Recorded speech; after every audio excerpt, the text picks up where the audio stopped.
बंद कीजिए साहब।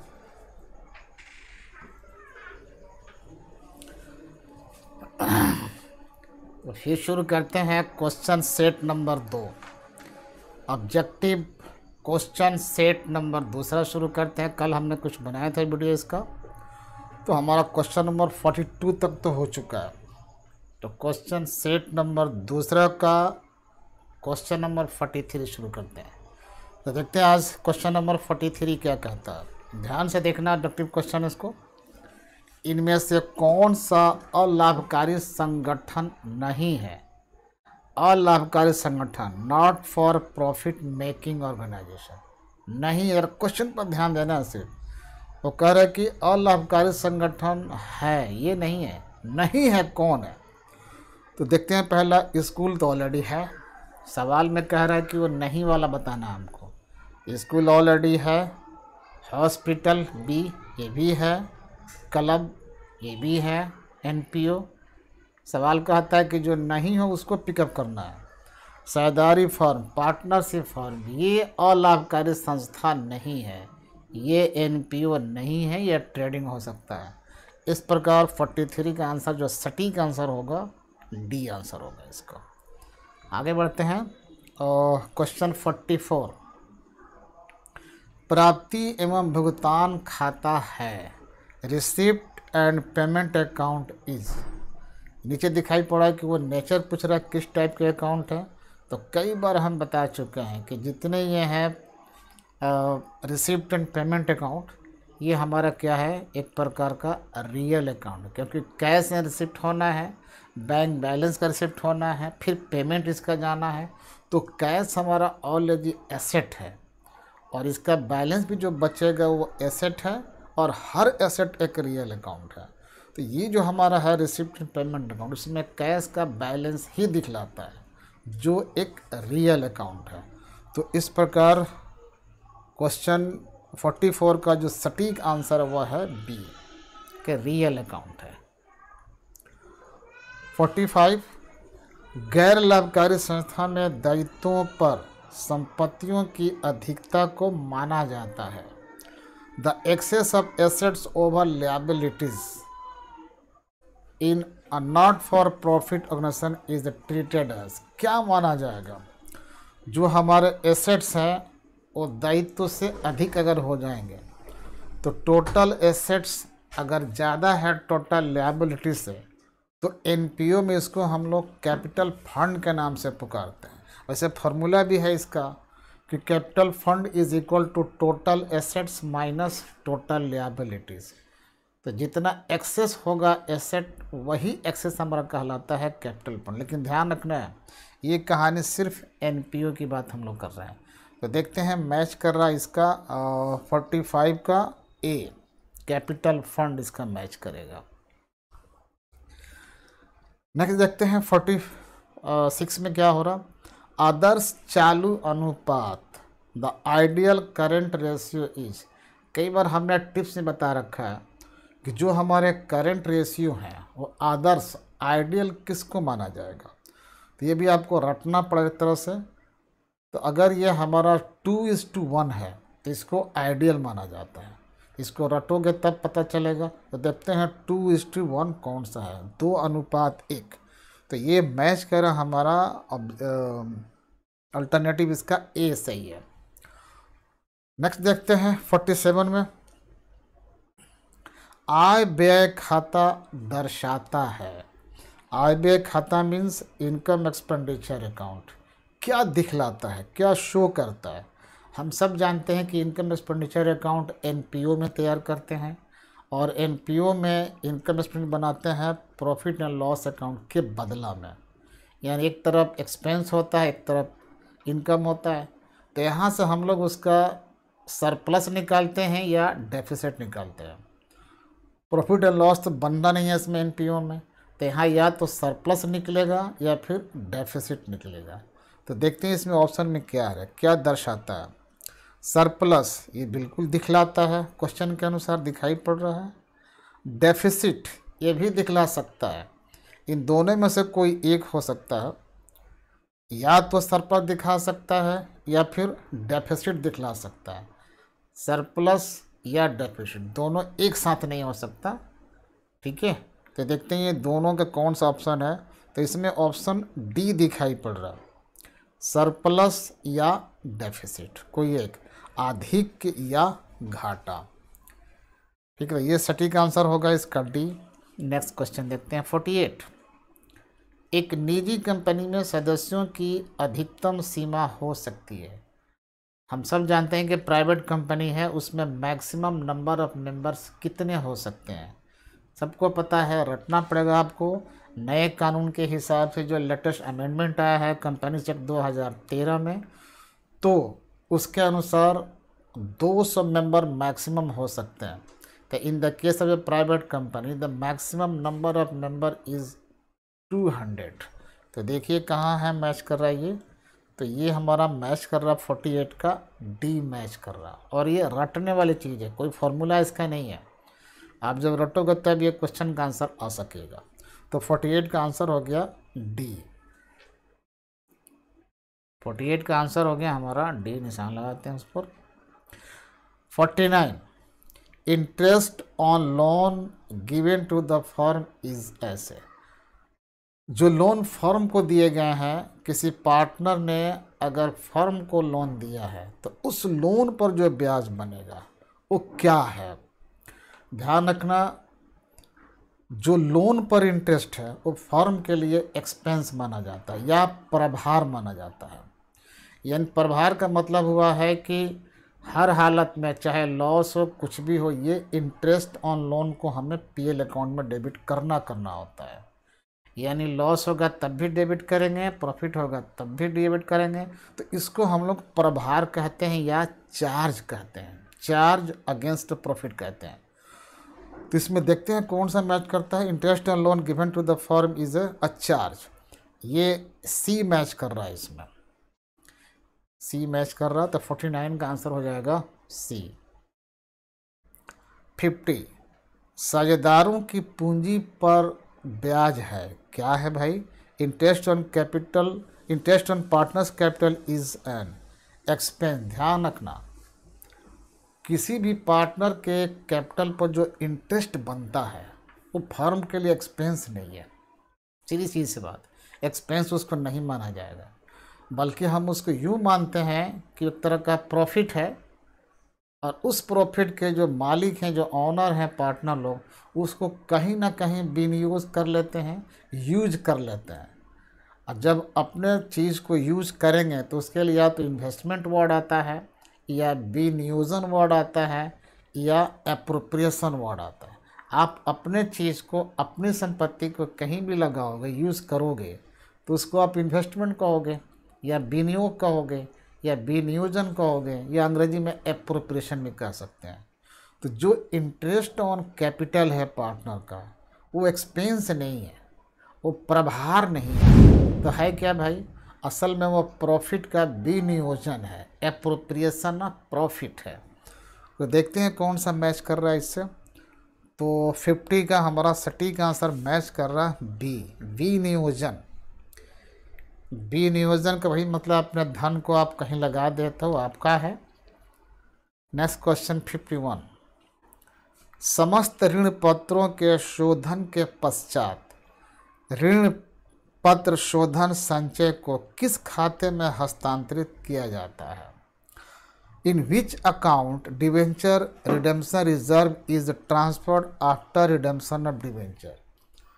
जब हम डिवेंचर का पेमेंट कर देते हैं तो जो हमारा DRR जो हम तैयार रखते हैं, डिवेंचर रिडेम्पशन रिजर्व अकाउंट, उसकी जो बैलेंस है, वो जो अमाउंट है, अंत में कहाँ ट्रांसफ़र करते हैं। तो ये भी रटने की बात है। जब हम डिवेंचर को चुका ही दिए हैं, जब हम डिवेंचर को चुका दिए हैं, तो इसका मतलब वो जो रिजर्व हमारा था DRR, अंत में हम उसको जनरल रिजर्व में ट्रांसफ़र कर देते हैं। ये रटने वाली बात है, ये नियम है। तो देखते हैं कहाँ ट्रांसफ़र हो रहा है, अंत में ये ऑप्शन खोजते हैं कहाँ पर है। तो जनरल रिजर्व जहाँ पर होगा वो इसका आंसर होना चाहिए। ये क्वेश्चन नंबर 51 का जनरल रिजर्व बी इसका आंसर है। अंत में हम लोग DRR को जनरल रिजर्व में ट्रांसफ़र कर देते हैं। नेक्स्ट क्वेश्चन हमारा आएगा 52। एक कंपनी में सदस्यों का दायित्व होता है। The liability of members in A company is. हम सब जानते हैं कि जो मेंबर्स बनते हैं उनके लिएबिलिटी या तो अनलिमिटेड है या फिर लिमिटेड है। पार्टनरशिप में तो मेंबर्स यानी पार्टनर्स के जो दायित्व हैं लिएबिलिटी अनलिमिटेड होते हैं पार्टनरशिप में।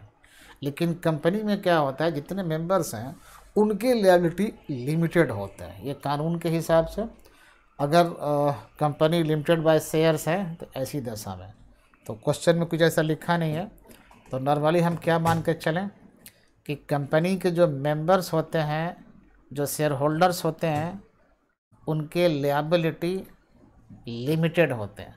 अब चेक करते हैं ऑप्शन में कौन सा इसका ऑप्शन है, चेक करते हैं इसका। तो लिमिटेड 52 का आंसर आएगा ए, लिमिटेड, सीमित। 53 कंपनी अधिनियम के किस धारा के अंतर्गत, कंपनी अधिनियम के किस धारा के अंतर्गत अंश कटौती पर निर्गमित नहीं किए जा सकते। सेक्शन पूछ रहा है, ये पूछ रहा है कंपनी के वो कौन से सेक्शन है, कंपनी कानून के कौन से वो सेक्शन है जिसके अनुसार शेयर को डिस्काउंट पर हम लोग जारी नहीं कर सकते, बिल्कुल नहीं कर सकते।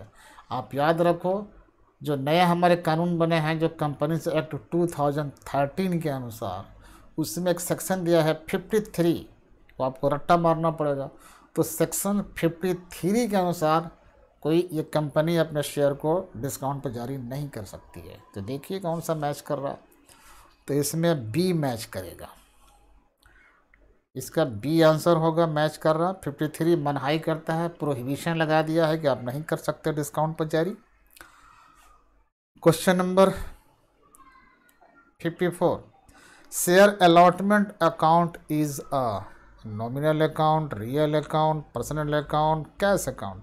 आप ये समझिए ये जितना है शेयर एप्लीकेशन अकाउंट ये भी पर्सनल है, शेयर अलॉटमेंट अकाउंट ये भी पर्सनल है, शेयर फर्स्ट कॉल अकाउंट ये भी पर्सनल है, शेयर सेकंड कॉल अकाउंट ये भी पर्सनल है, शेयर फाइनल कॉल अकाउंट ये भी पर्सनल है। अब पर्सनल में अलग बात है कि रिप्रेजेंटेटिव पर्सनल है, तो यहाँ तो उसका ऑप्शन है नहीं, बस पर्सनल का है, तो ये अकाउंट क्या बन जाएगा, पर्सनल बन जाएगा, यानी कि सी इसका आंसर होगा। 55 कंपनी अधिनियम 2013 के अनुसार ऋण पत्र शोधन से पूर्व ऋण पत्र निर्गमन अंकित मूल्य के ब्रैकेट में डैश के बराबर राशि को ऋण पत्र शोधन संचय में अवश्य हस्तांतरित किया जाना चाहिए।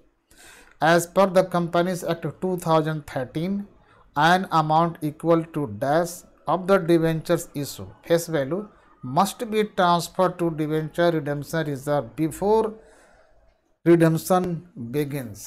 भाई साहब कम से कम 25% आपको DRR में ट्रांसफ़र करना है, तो 25% एक और लेटेस्ट कोई बिल्कुल लेटेस्ट नियम आया है अभी, 25 के बदला में 10% आया है, तो 10 का ऑप्शन तो है नहीं, 25 का देखते हैं इसमें है कि नहीं। तो 10 वाला बिल्कुल लेटेस्ट अमेंडमेंट है, लेकिन 25 वाला हम लेकर चलेंगे, वो भी चल रहा है, तो इसका आंसर हो जाएगा ए, 55 का आंसर होगा A. At least 25% of the face value of debenture हमें DRR में ट्रांसफ़र करना पड़ेगा। नेक्स्ट पॉइंट है 56 प्रत्येक कंपनी जिसके लिए DRR बनाना अनिवार्य है। DRR का फुल फॉर्म है डिवेंचर रिडेम्पशन रिजर्व।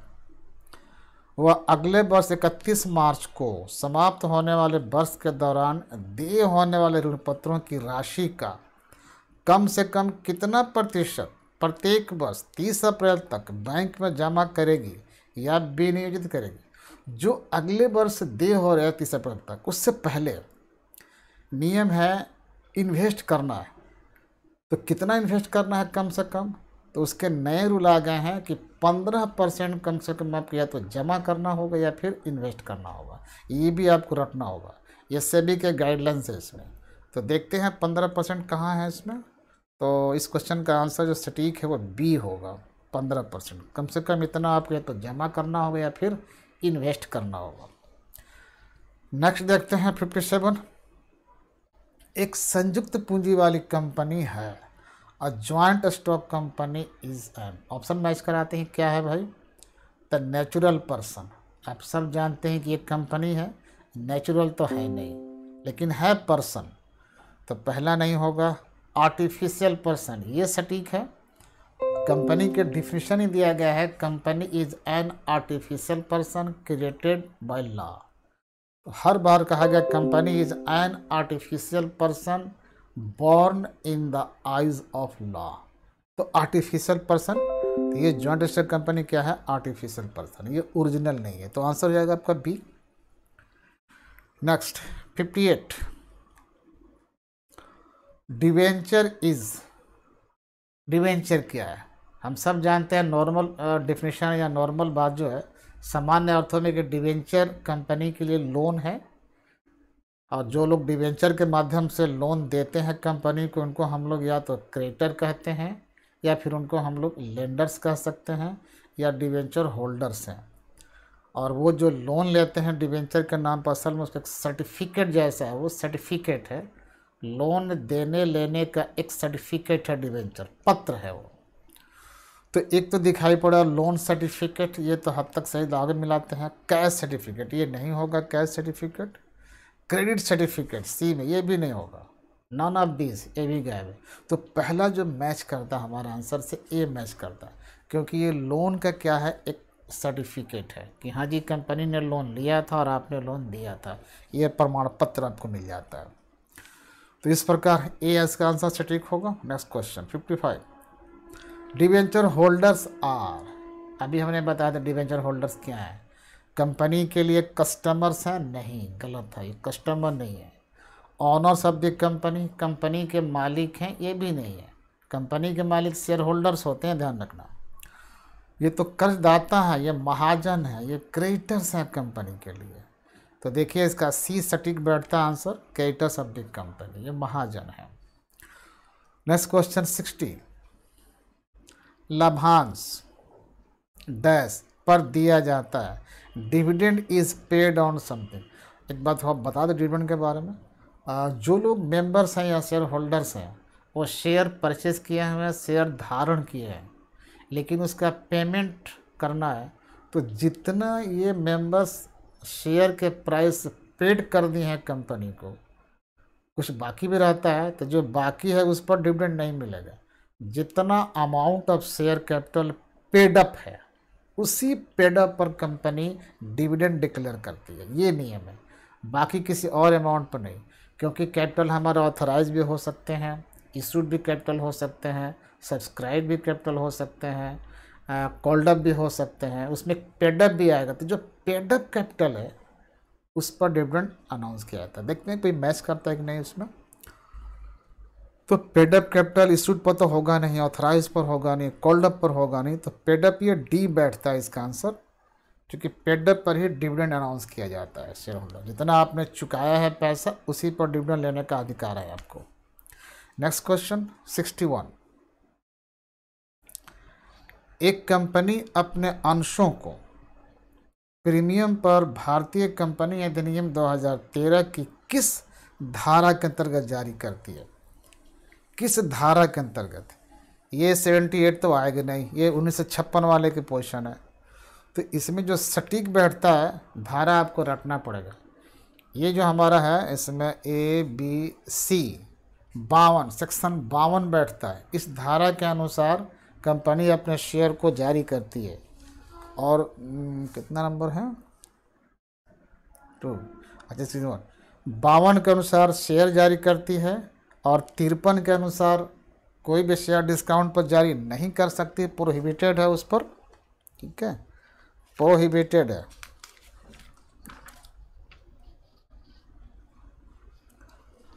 तो एक यही करीब लग रहा है हमको, कौन सा? सेक्शन 52।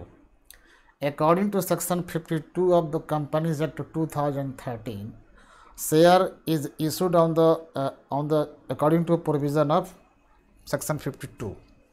बस ये जारी होता है। और डिस्काउंट के लिए कौन सा है जो प्रोहिबिट करता है? ये 53 है। तो खैर डिस्काउंट की तो बात ही इसमें नहीं है। तो इस प्रकार आंसर हमारा कौन सा हो गया? 61 का आंसर सी सटीक बैठता है। नेक्स्ट 62, क्वेश्चन नंबर 62, अंशधारी प्राप्त करते हैं, जो शेयरधारी हैं, शेयर होल्डर्स हैं, वो क्या प्राप्त करते हैं? असल में वो कंपनी के मालिक असल वही होते हैं, और जो उन्होंने पैसा लगा रखा है कंपनी में वही कैपिटल है। तो जो कैपिटल लगाता है वो क्या पाता है कंपनी से? नॉर्मली बेचारे वो डिविडेंड लेते हैं, डिविडेंड प्राप्त करते हैं अंशधारी। तो देखते हैं इसमें कौन इंटरेस्ट नहीं, चक्कर है। डिविडेंड एक दिखाई पड़ रहा है बी में, और देखते हैं कमीशन, ये भी नहीं है, प्रॉफिट ये भी नहीं है। तो एक सटीक बैठता है इसका आंसर 62 का डिविडेंड रहता है, क्योंकि जब शेयर की बात आएगी तो शेयर पर कंपनी डिविडेंड ही पे करती है, तो जो शेयर होल्डर्स हैं वो डिविडेंड देंगे। तो इस प्रकार सटीक आंसर बैठ गया 62 का बी आंसर होता है। ठीक है, तो आज इतना ही रहने देते हैं, फिर इतना आप याद करो, पूरा रटो। और हाँ, वीडियो अगर अच्छा लगे तो कमेंट करना, शेयर करना दोस्तों में, कमेंट तो खैर ज़रूर करना और लाइक करना। ठीक है, थैंक यू।